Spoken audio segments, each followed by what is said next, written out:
Hát sziasztok! Ez a videó már egy ideje várat magára. Ahogy azt valószínűleg így az intro előtt részből, meg a címből kitaláltátok már, babát várok, babát várunk, ami egy csodálatos hír. És egyébként ezt egy csodálatos helyről mondom el éppen. Egy lakóautóban ülök Fuerteventurán, az életem eddigi legszebb helyén, ahol valaha voltam.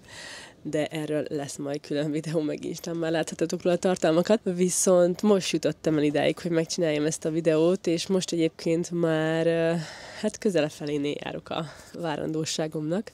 Közben Andris drónt vezetíti kint. És hát eljött ide, hogy ezt nektek is elmeséljem. Azért is most, mert nem feltétlenül volt könnyű idáig ez a várandóság, de nagyon bízom benne, hogy a második fele már azért az lesz, és most már nagyon izgatott vagyok, hogy végre elmesélhetem azt, hogy hát miért is tűntem el innen YouTube-ról is, miért szakadt félbe a Vlogmas, és miért volt meglehetősen nehéz az elmúlt hónapokban számomra a tartalomgyártás. December közepén egyszer csak így abba hagytam a Vlogmas-t, ami nem véletlenül volt. Amiket ott mondtam, meg amit a legutóbbi videóban is mondtam, az természetesen mindig igaz volt, csak mellé még volt egy jó nagy adag sztori így, amit még eddig nem tudtam elmondani, és az volt, hogy ott a Vlogmas alatt tudtam meg gyakorlatilag, hogy babát várok, és aztán picit, mint egy ilyen vaktöltény vártam, hogy melyik lesz az a nap, amikor elkezdek majd rosszul lenni így az első várandóságomból kiindulva. De most ez a videó nem egy ilyen nagyon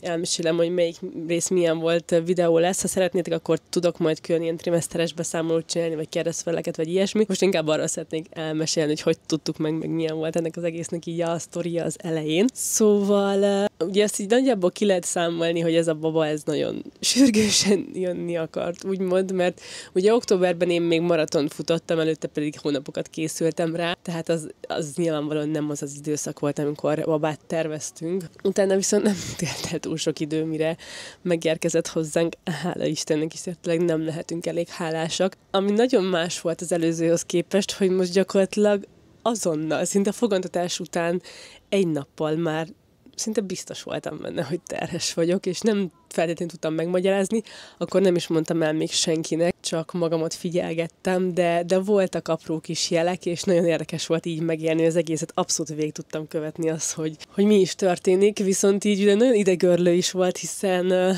hiszen még heteket kellett várnom arra, hogy ezt így erről megbizonyosodjak. Az első tesztet pedig a 30. születésnapom reggelén csináltam meg, amikor egyébként még abszolút nem kellett volna pozitívnak lennie, hiszen még legalább, ha jól emlékszem, egy hét volt a következő esedékes menstruációmig, de úgy voltam vele, hogy mivel amúgy nagyon erős megérzésem, hogy egyébként valószínűleg babát várok, talán nem leszek annyira csalódott, hogyha negatív a teszt, de ha esetleg pozitív, akkor az mekkora királyság lenne már, hogyha a 30. születésnapomra így emlékezhetnék majd vissza, hogy akkor teszteltem először pozitívat, és hát akkor aznap reggel így full titokban egyedül megcsináltam a tesztet, és ahogy láthattátok, így az arcomon nem feltétlenül lehetett leolvasni, hogy akkor most mi a helyzet. Én ott a fürdőszobában először még úgy láttam, hogy nincs második csík, és ahogy felvettem a videót, utána visszanéztem a tesztet még egyszer, elkezdett ott erősödni a második vonal, és ott akkor már szinte biztos voltam benne, hogy na, ez pozitív. És eldugtam a tesztet, akkor még nem mondtam el szintén senkinek, és ahogy a nap folyamán még többször elővettem, egyre erősebb lett a második vonal, tehát így nagyjából nem volt kétségem afelől, hogy igen, ez pozitív. Viszont ugye az nem volt a szülinapom, aznapra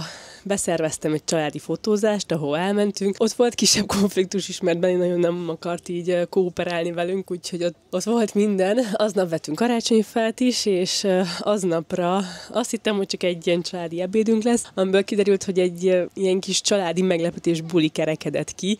Hazajöttek a húgaim Dániából, apukám Ausztriából, anyukám Debrecenből, és ott volt Andris részéről is az egész család, és az egy borzasztóan jó élmény volt, egy nagyon-nagyon kellemes meglepetés. Pláne így nagyon full extra volt, hogy én már közben tudtam, hogy még egyel többen vagyunk ott, de még senki másnak nem mondhatta, vagy nem mondtam akkor el, mert nyilván nem lehet ilyenkor még biztos lenni ebben, de én úgy éreztem. És aznap este, amikor már Benit lefektettük, és így lement az egész banzáj, mivel én egész nap csinálgattam polaroid képeket így a szülnapomról, mert ez mégiscsak egy ilyen kerek évforduló, legyenek emlékek, stb. Akkor mondtam Andrisnak, hogy ilyen kettes közös képet nem is csináltunk aznap, mi lenne, hogyha csinálnánk egyet. És hát így terveztem neki elmondani. Úgyhogy amikor ő megcsinálta a képet, én gyorsan előkaptam a tesztet, ő ezt nem vette észre, és ugye az Instax kép az egy néhány perccel később lesz teljesen készen, és hát amikor azt megnézte, akkor arról tudta meg, és akkor így neki aznap, de azért egy jó pár órával később meséltem el. Természetesen ő is elképesztően boldog volt. Nem érte akkora meglepetés, mint legutóbb, mert azért nyilván neki is benne volt a gondolatában, de azért egy kicsit mégis. Úgyhogy ez egy borzasztóan emlékezetes szülinap lett, azt hiszem. Erre a szülinapomra mindig emlékezni fogok. És utána, mivel ahogy mondtam, még elképesztően korai volt, de tudtam, hogy azért Andris is szeretné ezt az élményt, hogy együtt csináljunk tesztet. Ezért, ha jól emlékszem, 2 nappal később csináltunk egy másikat, hogy azért egy picit várjunk, hogy picit erősödjön a HCG szintem, és akkor 2 nappal később reggel együtt csináltuk meg, és hát ott az már annyira erősebb volt, hogy még ő is így férfi szemmel is rámondta, hogy hát igen, ez pozitív.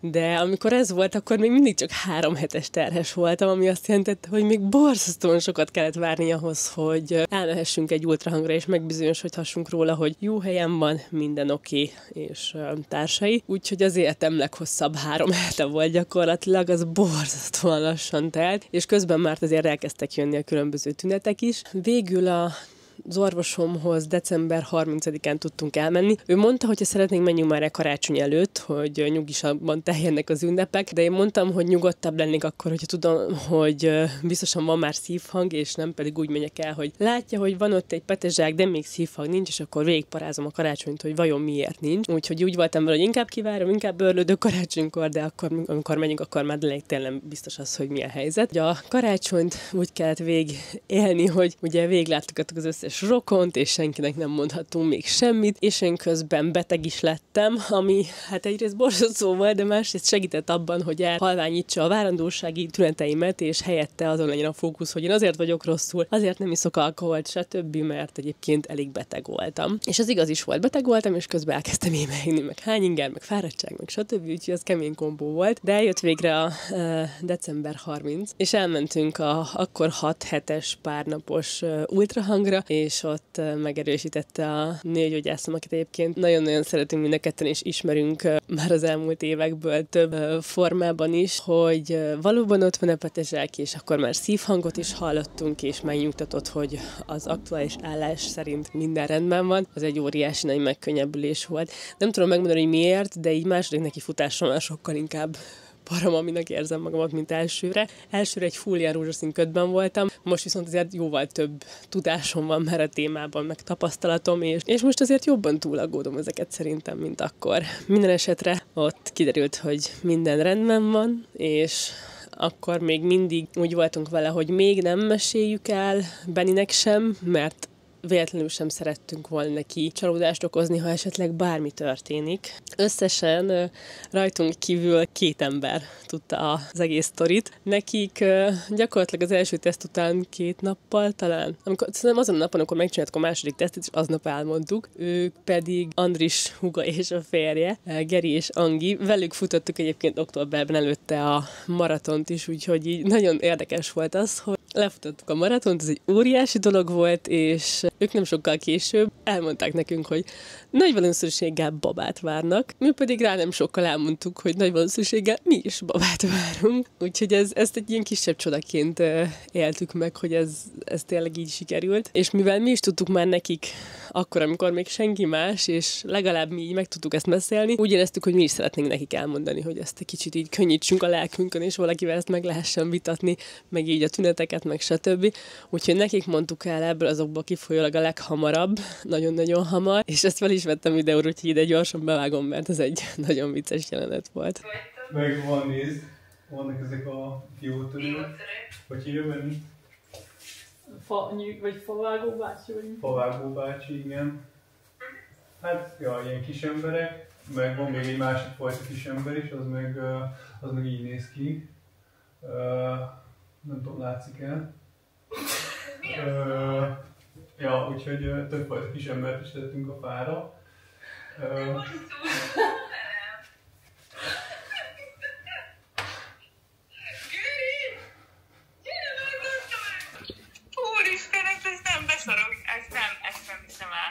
Hát így vannak ilyen kis emberek a fákon, vagyis a fán, meg ilyen kis emberek is vannak a fán.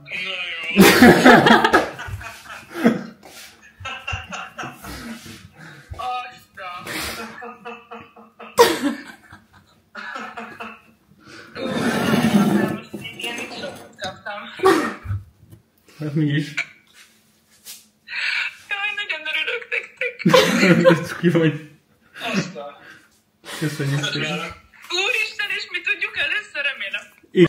Szóval nagyon úgy néz ki, hogy a babáink között néhány hét különbség lesz, és ez egy óriási dolog számomra, mert az előző várandóságomat ilyen szempontból full egyedül éltem meg, és azóta is nekünk így a közvetlen környezetünkben nagyon kevés olyan barátunk van, akinek már van gyereke, és akivel, pláne olyan, akivel együtt tudtam átélni tényleg ezt a várandóságot, meg pici babás időszakot. Úgyhogy ez most nagyon különleges lesz, hogy most ez így sikerült, és tényleg, hogy ez az a tavalyi év, hogy a maraton felkészülés, a maraton, és utána ez a hír, ez életem eddigi legjobb éve volt, az egészen biztos. És akkor utána jött így a fekete leves rosszul létek szempontjából, meg betegségek szempontjából, meg hasonló, de ez már egy külön videó témája. Igazából most csak szerettem volna végre elmesélni, hogy hova tűntem, miért nem voltak videók, és hogy milyen témájú videók várhatóak, mert hogy már van pár videó felvéve, ahol már úgy mesélek nektek, meg csinálom a dolgokat, hogy már elmondtam, hogy babát várok, és akkor így már meg lesz a